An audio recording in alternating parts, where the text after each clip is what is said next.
ક્યારેક ગણિતની ચોપડી ખોલીને એવું લાગ્યું છે કે આ શું છે? આંકડાઓની વચ્ચે આ એક્સ, વાય અને ઝેડ ક્યાંથી આવી ગયા? જાણે કોઈ ગુપ્ત ભાષા હોય એવું જ લાગે નહીં? તો ચાલો આજે આપણે આ જ કોડને તોડીએ અને ગણિતના આ મોટા રહસ્ય પરથી પડદો ઉઠાવીએ. આ એ જ સવાલ છે જે લગભગ બધાના મનમાં આવે છે. પણ ખરું કહું તો આ અક્ષરો કોઈ દુશ્મન નથી, પણ આપણા સિક્રેટ વેપન્સ છે.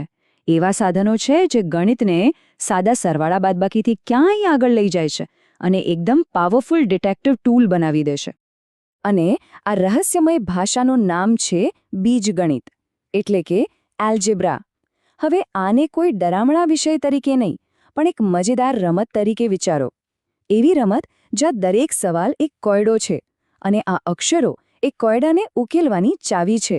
તો ભાઈ, આ રમત રમવા માટે આપણે એના સૌથી મહત્વના અને કહી શકાય કે જાદુઈ સાધનને સમજવું પડશે, અને એ છે ચલ, અંગ્રેજીમાં જેને કહેવાય વેરિયેબલ.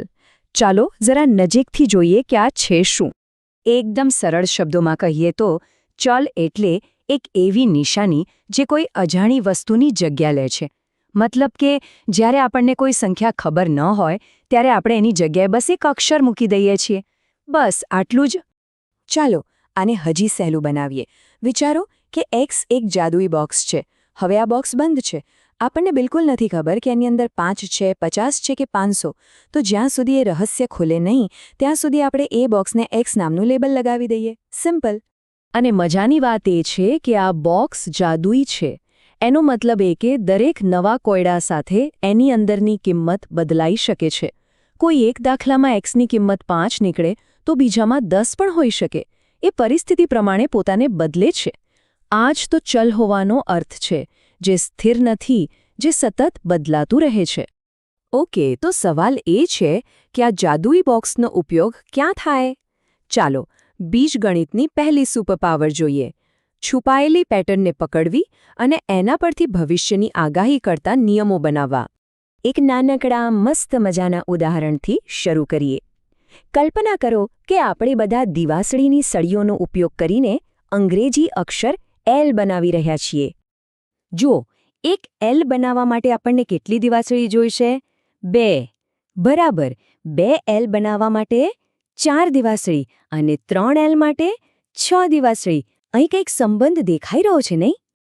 પણ જો કોઈ પૂછે કે 100 એલ બનાવવા માટે કેટલી સળીઓ જોઈશે, શું આપણે એક પછી એક ગણવા બેસીશું? ના ભાઈ, એમાં તો બહુ જ વાર લાગી જાય. અને બસ અહીં જ આપણું ગુપ્ત હથિયાર બીજગણિત કામે લાગે છે.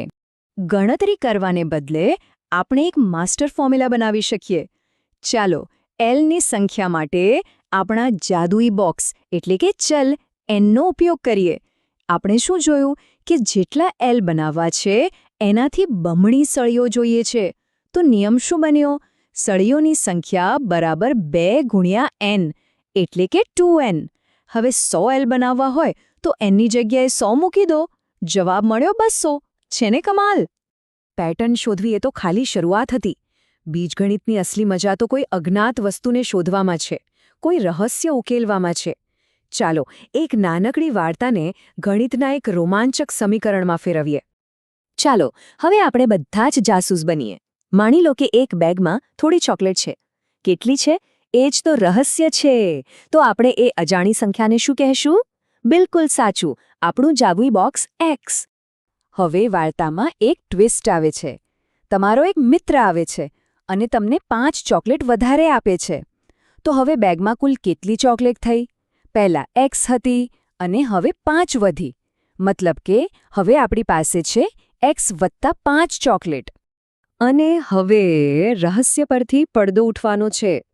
તમે બેગ ખોલીને બધી ચોકલેટ ગણો છો અને ખબર પડે છે કે કુલ 12 ચોકલેટ છે. આનો સીધો અર્થ એ થયો કે એક્સ પ્લસ 5ની કિંમત 12 છે. બસ બની ગયું આપણું સમીકરણ. એક્સ પ્લસ 5 બરાબર 12. હવે આપણું મિશન છે આ એક્સની કિંમત શોધવી. કોઈપણ સમીકરણ ઉકેલવાનો એક ગોલ્ડન રૂલ છે. એને એકદમ બરાબર બેલેન્સ કરેલા ત્રાજવા તરીકે વિચારો. જો ત્રાજવું સંતુલિત રાખવું હોય તો તમે એક પલ્લામાં જે કંઈ પણ કરો, ભલે વજન ઉમેરો કે ઓછું કરો, એ જ વસ્તુ તમારે બીજા પલ્લામાં પણ કરવી પડે, નહીંતર બધું બેલેન્સ બગડી જશે. તો આપણું ત્રાજુ છે x + 5 = 12. આપણો ટાર્ગેટ છે xને એકલું પાડવું. એની સાથે જે વધારાના 5 છે એને હટાવવા પડશે. તો વિચારો, ત્રાજવાનું બેલેન્સ જાળવી રાખીને આપણે આ કેવી રીતે કરી શકીએ? એકદમ સાચું. જો આપણે ડાબી બાજુથી 5 ઓછા કરીએ તો બેલેન્સ માટે જમણી બાજુથી પણ 5 ઓછા કરવા પડે. અને 12માંથી 5 જાય તો શું બચે? 7. તો આપણા જાદુઈ બોક્સ Xની અંદર 7 છુપાયેલું હતું. મતલબ કે શરૂઆતમાં બેગમાં 7 ચોકલેટ હતી. રહસ્ય ઉકેલાઈ ગયું. Mission complete. તો આ આખી સફરનો સાર શું છે? શું શીખ્યા આપણે? બીજગણિત એ માત્ર ગણિતના સૂત્રો ગોખવાની રમત નથી. ના, એનાથી ઘણું વધારે છે. હંમેશા યાદ રાખજો, બીજગણિત એ વિચારવાની એક રીત છે. એ આપણને અજાણી પરિસ્થિતિનો સામનો કરતા, સંબંધોને સમજતા અને સમસ્યાઓને તર્કથી ઉકેલતા શીખવે છે. તો હવે પછી જ્યારે પણ ગણિતમાં x દેખાય ત્યારે ગભરાવાની જરૂર નથી. ઉલટાનું ઉત્સાહિત થજો, કારણ કે એનો અર્થ છે કે એક નવો, રોમાંચક કોયડો ઉકેલવા માટે તમારી રાહ જોઈ રહ્યો છે.